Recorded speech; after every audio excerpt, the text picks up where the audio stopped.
how excited we are that Kapow is coming to this year's Melbourne International Comedy Festival. But I was wondering if we could start off by going back further than that, and if you could let our listeners know how Two Little Dickheads started in the first place.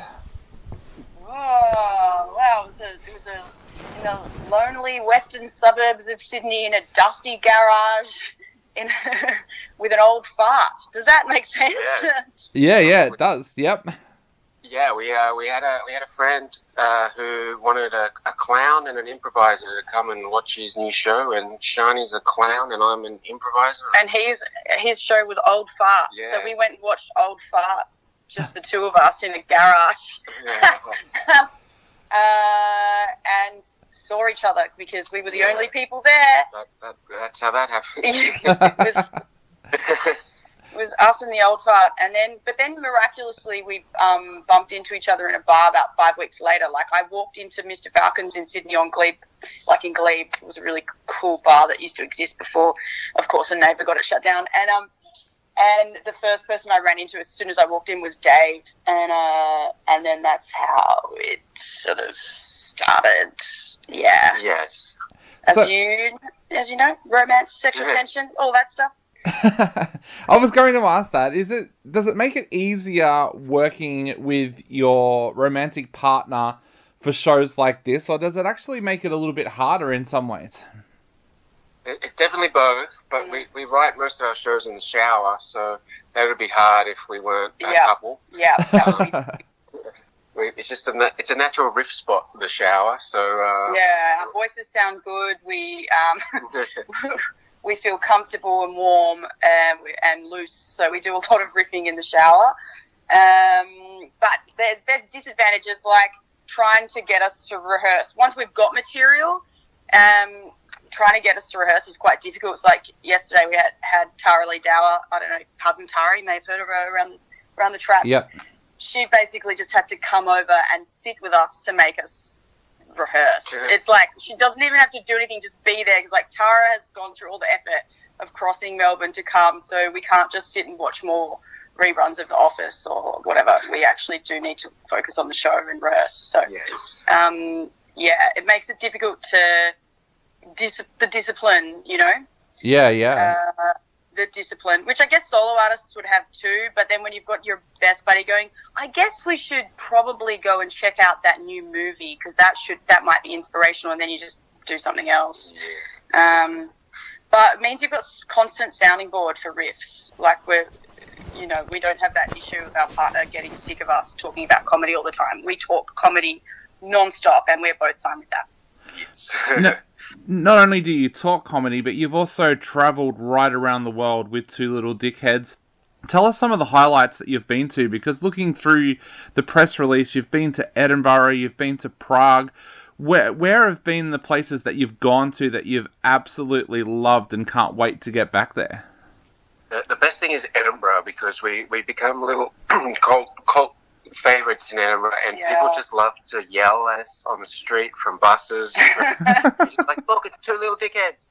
Yeah. And people's partners are always whack them. You can't say that to people on the street, and they're like, no, you can call us dickheads. They really are dickheads. And they're like, yeah. And that's become a phenomenon. People love it. People that work with us go, I'm working with these two dickheads this year, and they go, you can't call your clients that, and all this. That's really fun.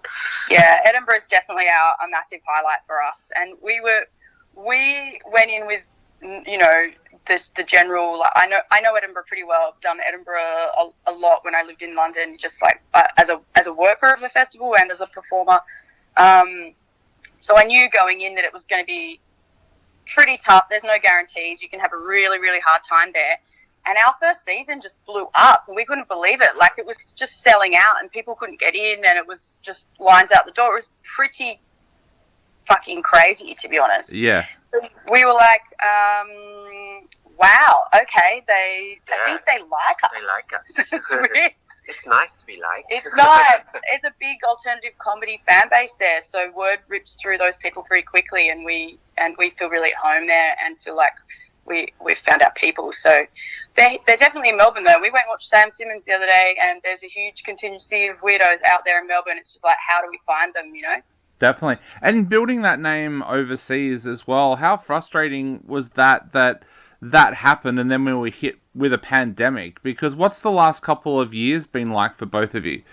Yeah, it's been lots of cancelled gigs. We had cancelled seasons. I think I've counted about 10 cancelled seasons. Yep. Yeah.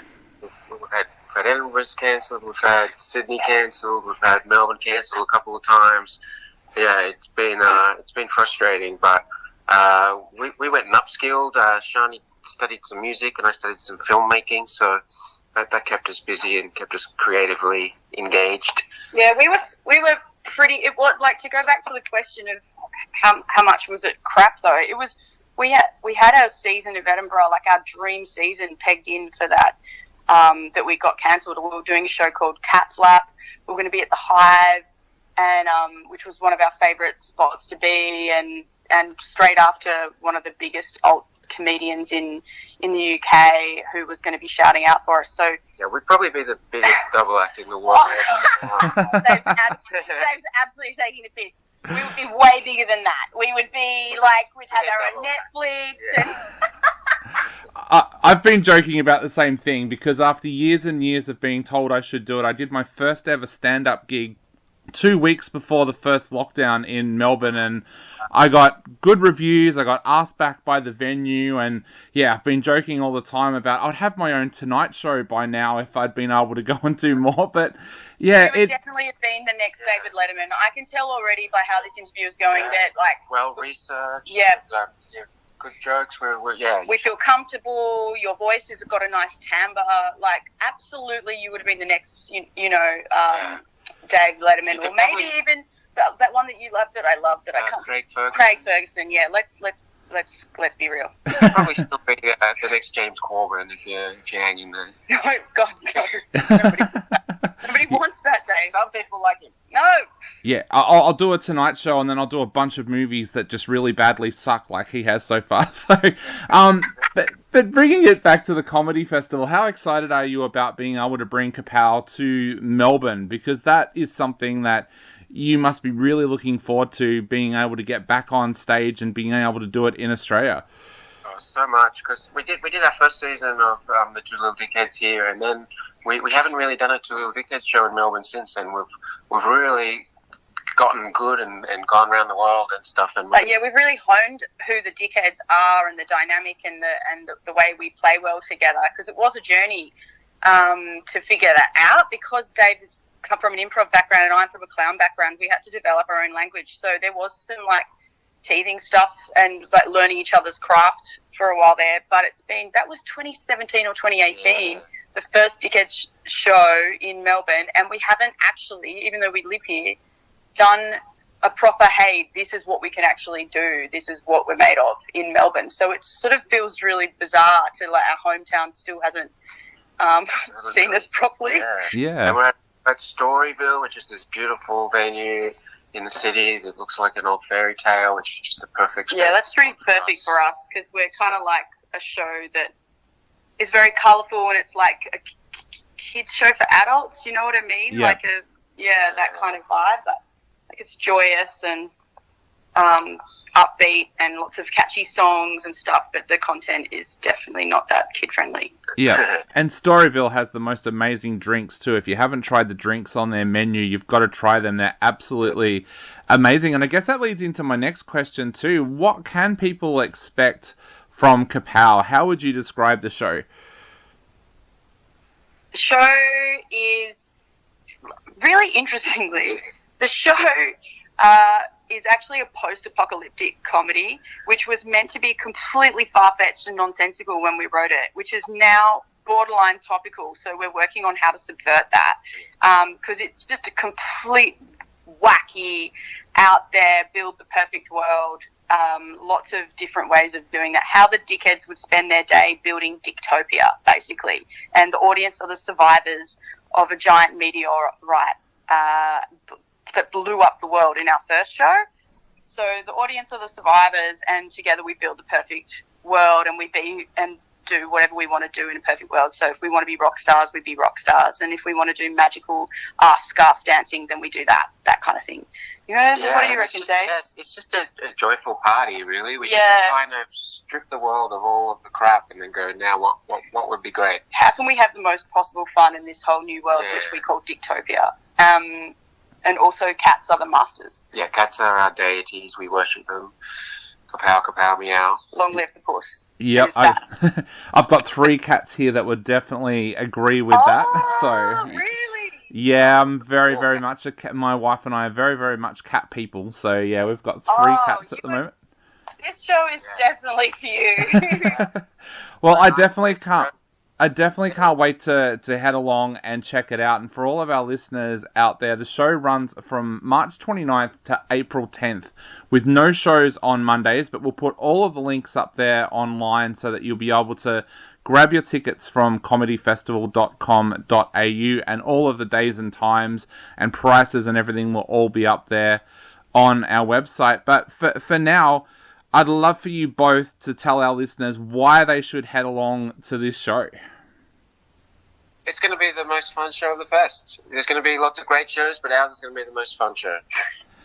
If you like Leno and Woodley, but you want to see Leno and Woodley, who are like lovers rolled in bio glitter with no budget and that worship cats, I think that pretty much sums us up. So one of our cats has just come and snuggled on our feet to send the message home. Yeah. Definitely. Cats, and one of the best venues in Melbourne with Storyville, where you've got to try the drinks. I can't stress that enough. Try the drinks when you go there, everybody. And again, have a cocktail or two before you see us, you'll have a great time. And again, everybody out there, the show runs from March 29 to April 10. No shows on Monday. All the details will be up on our website. And if you're listening to this on Spotify or iHeartRadio, just check right above where you found the podcast and you will find all of those details as well. But tickets are available from comedyfestival.com.au. Well, dickheads, I want to thank you both for coming on the show today. It's been an absolute honour chatting to you, and I cannot wait to check out Kapow at the Comedy Festival. Yay, Dave! Thanks for having us.